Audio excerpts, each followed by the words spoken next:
Gadis ini pertama kali tidak memakai pakaian dalam saat tidur. Saat dia hampir ketiduran, selimutnya ditarik seketika, sehingga kelihatan kedua kakinya. Saat masih setengah sadar, gadis bangun untuk memeriksa. Tiba-tiba muncul tangan yang menarik rambutnya, dan menekannya di tempat tidur. Rupanya adalah ayahnya gadis itu. Gadis itu bertanya, "Kenapa?" Ayahnya tidak menjawab. Dia melihat ke arah badan Sunwo dengan tatapan yang menggelikan. Saat dia melihat ke bawah lagi, dengan fokus dia melihat Sunwo. "Putriku sudah tumbuh dewasa." Gadis yang sangat kasihan. Dia sangat ketakutan. Badannya sudah gemetaran. Ayahnya perlahan-lahan melepaskan tarikannya.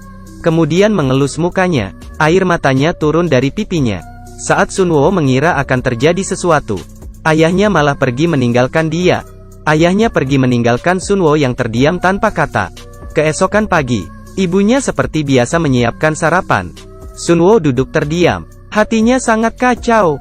Dia berpikir apakah perlu memberitahu kejadian semalam ke ibunya. Adiknya turun dari tangga. Adik kecil juga datang ke meja makan.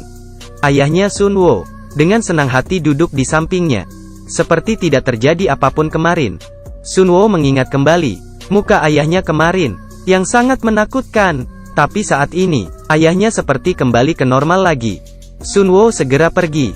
Semua orang kebingungan. Ibunya meletakkan sup di atas meja dengan keras, membuat mereka semakin bingung. Ibunya hanya diam, kemudian dengan lahap memakan makanan, seperti beberapa hari tidak makan. Semua kelakuan aneh ini membuat semua orang semakin takut. Adiknya memuntahkan makanan dan bilang, "Terlalu asin." Ibunya mengambil segenggam telur, kemudian memasukkan ke mulut seperti orang gila. Apa yang terjadi pada sekeluarga ini? Setelah pindah masuk ke rumah ini, sekeluarga ini semakin aneh. Di dalam halaman rumah, seorang tetangga yang membuat patung aneh. Pagi hari, tiba-tiba muncul hewan yang tak berkulit. Yang paling aneh adalah ayahnya yang berkeliaran tengah malam. Ibunya semakin aneh. Cara makannya sangat teruk. Kemudian dia memberikan makanan ke anaknya. Tapi anaknya tidak ingin memakannya. Setelah melihat ke ayahnya, ayahnya berkata, "Jika tidak ingin makan, maka tidak usah makan." Namun saat itu tatapan ibunya menjadi seram. Dia meletakkan makan di atas meja. Kemudian dia melempar piring-piring. Anak-anak ketakutan hingga gemetaran. Ibunya semakin emosi. Dia memukul meja dengan emosi, berteriak, "Kalian tidak tahu bersyukur?"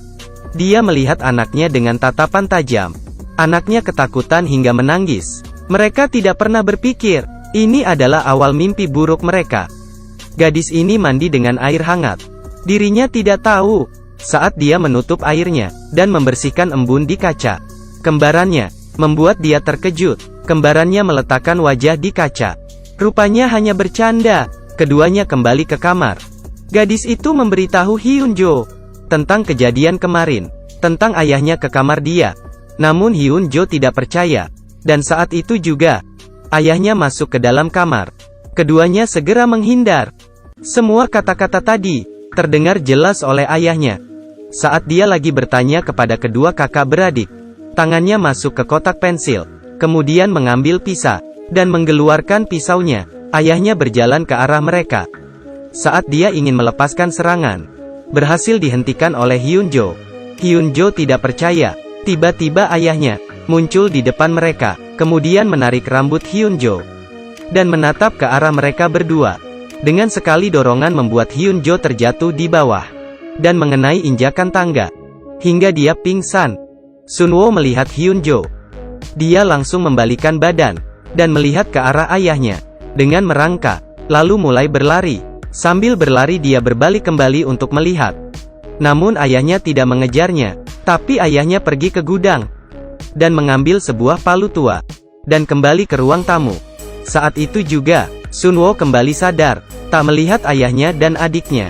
Sunwo segera mencari mereka. Tiba-tiba, dia merasa ada orang di belakang. Perlahan-lahan dia membalikan badan. Saat ayahnya mengangkat palu dan akan memukulnya, teriakan Hyunjo menyelamatkannya. Dengan menggunakan wajan, dia memukul kepala ayahnya.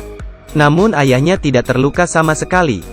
Ayahnya mengangkat tangannya. Palunya mengenai pintu kamar, ditarik, dan berhenti. Kemudian, Dari bawah terdengar suara yang sama dengan ayahnya. Ayah asli sudah kembali. Pria ini meletakkan palu, dan kembali ke kamar. Pria yang sama persis, dari bawah naik ke atas dengan kebingungan. Melihat kedua putrinya, yang bersembunyi ketakutan. Kakinya menginjak palu, dan melihat ke arah pintu kamar yang rusak. Lalu berkata, "Kalian bertengkar?" Kedua orang tidak berani menjawab pertanyaan ayahnya. Saat itu, adiknya yang masih kecil keluar dari kamar. Saat Sun Wo menyuruhnya segera pergi, tiba-tiba tangan wanita keluar, dan mengambil palu itu. Adiknya melihat itu. Ayahnya berbalik badan, melihat istrinya yang sedikit aneh. Istrinya tidak mengeluarkan suara. Perlahan-lahan dia mendekat. Kemudian, langsung mulai memukul. Pukulan kedua, pukulan ketiga. Semuanya gagal mengenai suaminya. Sekeluarga ini ketakutan. Istrinya melihat ke arah kedua putrinya. Kemudian mengangkat palunya, dan memukulnya.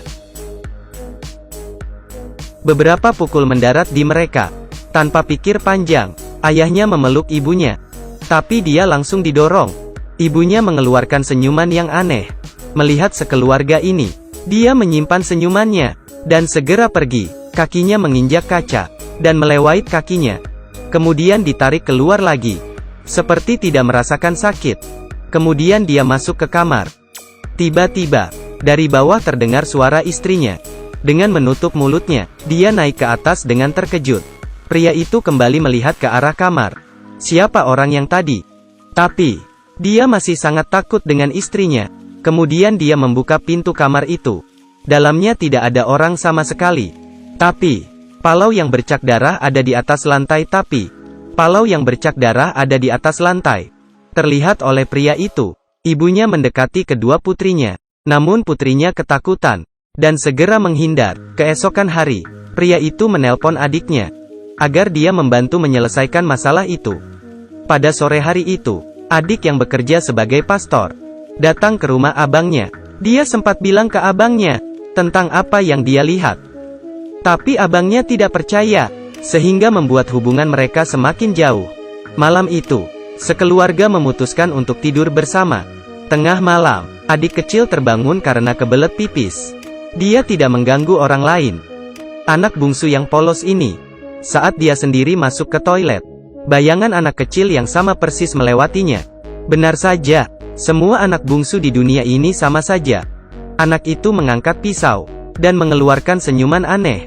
Mengangkat, dan berhenti. Anak itu tidak membunuh pastor. Seperti dihentikan oleh sesuatu.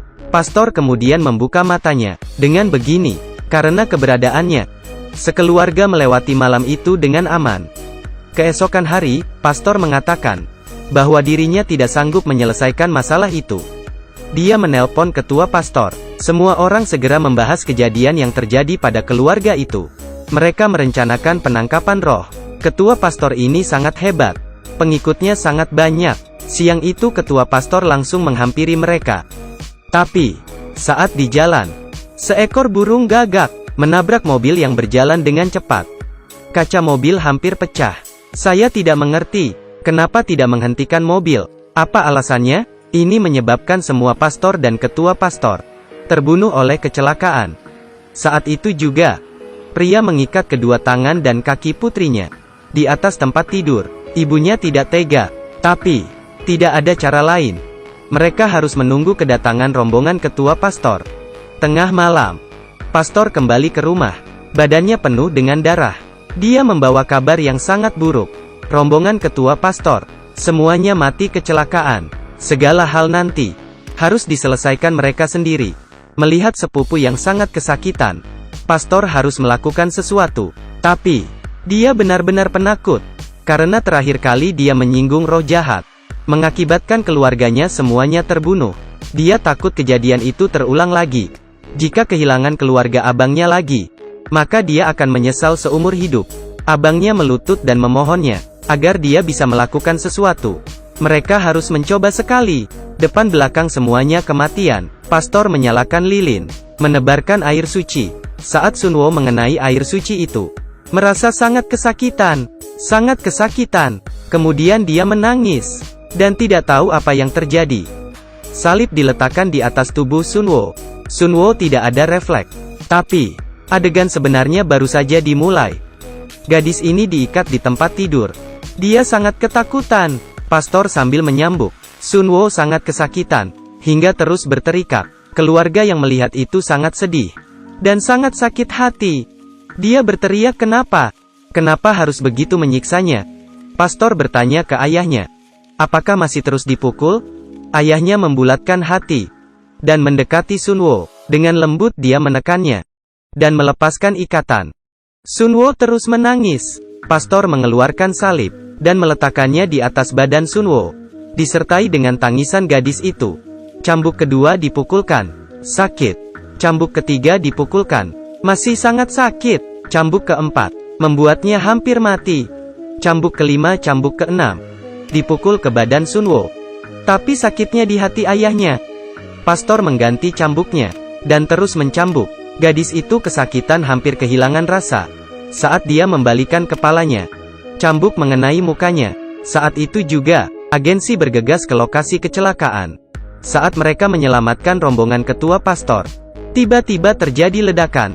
Hal yang aneh adalah, pastor itu juga dalam rombongan itu, dan sudah pingsan sangat lama.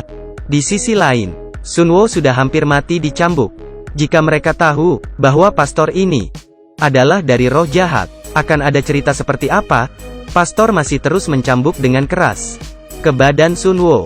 Ibunya tidak tahan lagi. Pengusiran setan macam apa ini? Ini adalah pembunuhan. Dia langsung menghentikan pastor itu. Melihat ke arah suaminya, dia berkata, kita tidak buat lagi.